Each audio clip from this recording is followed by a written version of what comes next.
बिस्मिल्लाहिर्रहमानिर्रहीम। अस्सलाम वालेकुम नाज़रीन, उम्मीद करता हूँ आप तमाम लोग खैरियत से होंगे। नाज़रीन, हमने जब सानिया यूनान देखा तो उसके बाद बहुत सारे अक्ल पर सवाल आए, बहुत सारे हुकूमती कारकर्दगी पर सवाल आए, बहुत सारे फैमिलीज़ पर सवाल आए कि वो कौन लोग हैं जो अपने बच्चों को इस तरह भेज देते हैं परदेश में मरने के लिए। लेकिन वहाँ पर बहुत सारी स्टोरीज़ भी फ्लोट की, बहुत सारे नए एजेंट भी सामने आए, बहुत सारे लोग पकड़े भी गए, हुकूमती क्रैकडाउन जारी है।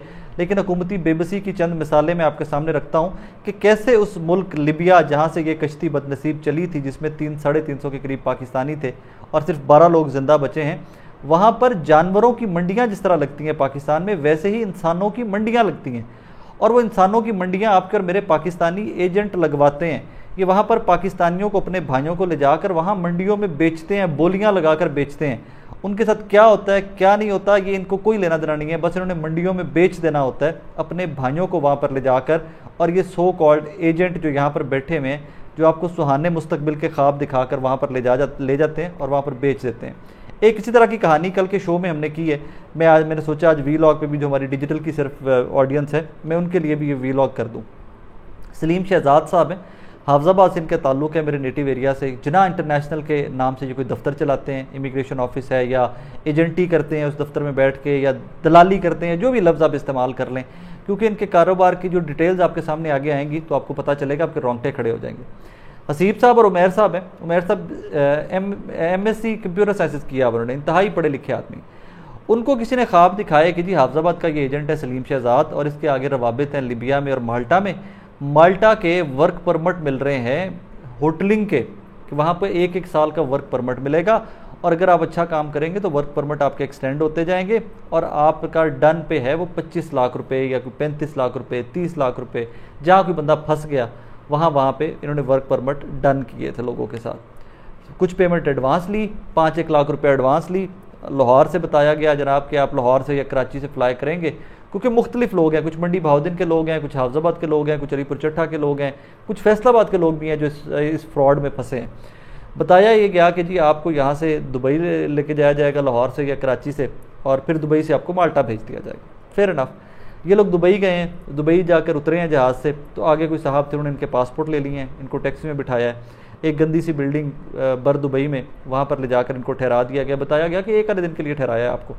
वहाँ पर अच्छा खासा लंबा इनका स्टे हुआ है, और फाइनली वहाँ से आगे इनको एक साहब आए, उन्होंने कहा जी आपके वीज़े आ गए हैं, तो अब आप आगे जाएंगे। ये नहीं बताया गया कि आप आगे कहाँ जाएंगे। ये साहिबान जो थे तमाम, ये इन्होंने पासपोर्ट इनके पहले ही उनके पास थे, ये साथ चले गए हैं, दुबई एयरपोर्ट पे गए हैं, वहाँ से इनको बिठाया गया और इनको लिबिया ट्रांसपोर्ट कर दिया गया। अब जब ये लिबिया पहुँचे हैं तो कहते हैं कि लिबिया का एयरपोर्ट इस तरह का था कि जैसे आप किसी बस स्टॉप पे, न्याजी अड्डे के ऊपर या किसी बस स्टॉप के ऊपर जाकर उतर गए। और जब हम लोग वहाँ पे उतरे हैं तो इमिग्रेशन लाइनें शाइनें कुछ चक्कर ही नहीं था। हम लोग उतरे हैं तो आगे कोई अरबी खड़ा हुआ था, उसने हमें लाइन में लगा लिया है, पासपोर्ट हमारे सबके ले लिए हैं, और उसके बाद हमारा बिज़नेस शुरू हो गया है। अरबी में ही हमारे रेट लगना शुरू हो गया है कि इस बंदे के $500, इस बंदे के $1000, इस बंदे के $2000, और यूँ कारोबार होना हमारा स्टार्ट हो गया। हमें नहीं समझ आई कि हमारे साथ क्या हुआ है क्या नहीं हुआ। उसके बाद जनाब लोगों ने हमें, वहाँ पर एक साहब थे, उन्होंने 3-4 बंदों को हमें ख़रीद लिया उसी मंडी से, एयरपोर्ट के ऊपर जो मंडी लगी, इंसानी मंडी। उन्होंने पता नहीं क्या रेट भरा होगा इनका और क्या नहीं भरा होगा।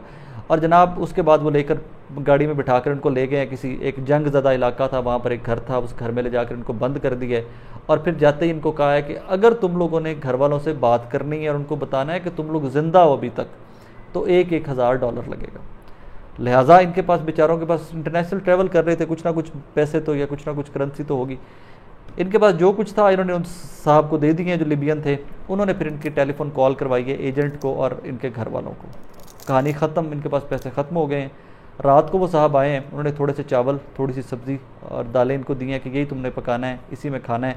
जिस तरह जेल का कमरा होता है, उसी के अंदर वॉशरूम है, उसी के अंदर किचन है, वहीं पर आप लोगों ने सोना है। कहानी यहाँ पर ख़त्म हो गई। अब जनाब ये वहाँ पर कई महीने कैद रहे हैं तमाम लोग, लंबा अरसा ये लिबिया में उस घर के अंदर कैद रहे हैं। ये वहाँ से भागने में कैसे कामयाब हो गए हैं कि इनके पास किसी पाकिस्तानी का नंबर था, कोई अजीज़ थे इनके जो लिबिया में कारोबार करते थे। इनका किसी भी तरह से झूठ बोल के, सच बोल के, चोरी छुपे उन साहब से रब्ता हो गया, और ये वहाँ से निकले हैं और ये उन साहब के तक पहुँच गए हैं किसी तरह भी। अब वहाँ पर एवरेज होता क्या है कि जो लोग वहाँ से भागने की कोशिश करते थे या लोग आगे पीछे से निकलने की कोशिश करते थे, उनको गोली मार दी जाती थी, या टॉर्चर इतना किया जाता था कि जनाब बंदे मर जाते थे। जब ये साहब वहाँ से निकले हैं, उमैर साहब, असीब साहब और इनके साथ जो बाकी भी लोग थे, ये 7 या 8 पाकिस्तानी हैं जो जिंदा बच के इस जंगल से वापस पाकिस्तान पहुँचे अपने वालिदैन के पास, अपने घरों में। तो यही सलीम शहजाद और बाकी लोग जो एजेंट थे जिन्होंने यहाँ पर भेजा था, इन्होंने वहाँ पर बोली लगवाई है इनकी, जो मुझे इन विक्टिम्स ने बताया है, इनकी बाकायदा बोली लगवाई गई है भाईजान के ये बंदे में भाग गए हमारे, पकड़ कर हमें वापस दे दो, $5000 तक, $4000 तक हमसे ले लो। ये पैसे क्यों लगते हैं इनके? सवाल ये है ना कि इनका क्या करना है, इतने कीमती क्यों हो जाते हैं वहाँ पर जाकर? तो जनाब इनको मार कर, इनको पीट कर, इनके घर वालों से मजीद पैसे मंगवाए जाते हैं। ये मुर्गियाँ बन जाते हैं पाकिस्तानी जो वहाँ जाकर फंसते हैं ना, सोने के अंडे देने वाली, कि जब इन दिल किया 50,000 लाख चाहिए, इनको पकड़ के मारा, घर फ़ोन करवाया, बेचारों ने, घर वालों ने पैसे भेज दिए। अब ये लोग तो वहाँ से भाग के आ गए यहाँ पे, वहाँ पे लिबिया चले गए। वहाँ से वो एक साहब इनको एम्बेसी लेके गए। अब एम्बेसी जाने तक का खर्चा जो उन्होंने रास्ते में एजेंटों को और लोगों को पे किया, पाकिस्तान की एम्बेसी पहुँचने में 7 लाख रुपया पर हेड पे किया है इन लोगों ने, उस चुंगल से, उस अजाब से, उस जहन्नुम से जान छुड़वाने के लिए। जनाब ये वहाँ से निकले हैं, इन्होंने वीज़े शीज़े ले लिए हैं जो भी। तो बाकी लोगों को ऑफर्स ये होती रही हैं वहाँ पर, जो एजेंट जिनके पास थे, कि हमें $10,000 दो, हम तुम्हें लिबिया से बड़ी शिप में बिठाकर इटली पहुँचा देंगे। मतलब यही रूट जिसके अंदर ये कश्ती डूबी है और 350 के करीब ख़ानदान उजड़ गए हैं। पूरा पाकिस्तान क्या, पूरी दुनिया जिसके ऊपर सोगवार है।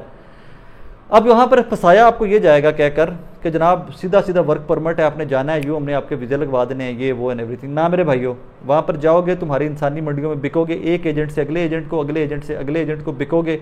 घर वाले तुम्हारे यहाँ से पैसे भेजते रहेंगे, जायदादें बिकेंगी, बहनों के जहेज़ बिकेंगे, माओं के जेवर बिकेंगे, लेकिन तुम लोग मंजिल मकसूद तक नहीं पहुँच सकोगे। इनके बकौल जो साहबान देख के आए हैं कि 30-40 लोगों में से सिर्फ 3 लोग हैं जो अभी तक इटली पहुंच सके, और पता नहीं कितने पैसे देकर पहुंचे हैं, क्योंकि ये लोग उनसे राब्ते में थे। बाकी तमाम के तमाम लोग आज भी लिबिया में रुल रहे हैं, वहाँ मारे खा रहे हैं, पता नहीं कितने मार दिए गए होंगे, कितने जिंदा हैं।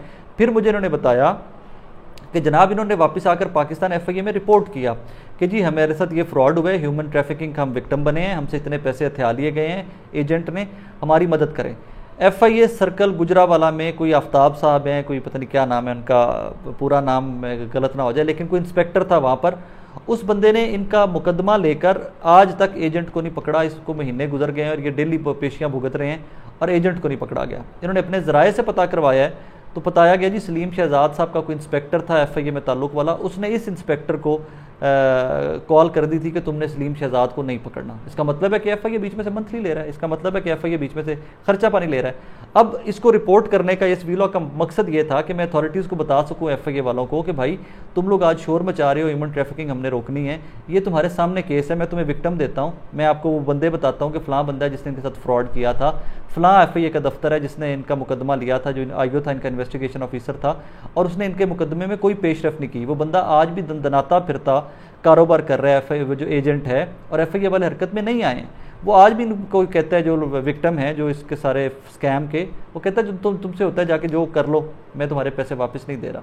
तो हुजूरे वाला, FIA वाले और गवर्नमेंट से मेरी दरखास्त है, तो हुजूरे वाला अगर आपने इसी तरह के स्कैम्स के ऊपर आंखें बंद करनी है, इनके मुआवन बनना है फ्रॉडियों के, ट्रैवल एजेंट्स के, तो फिर अल्लाह हाफिज़ है इस मुल्क का।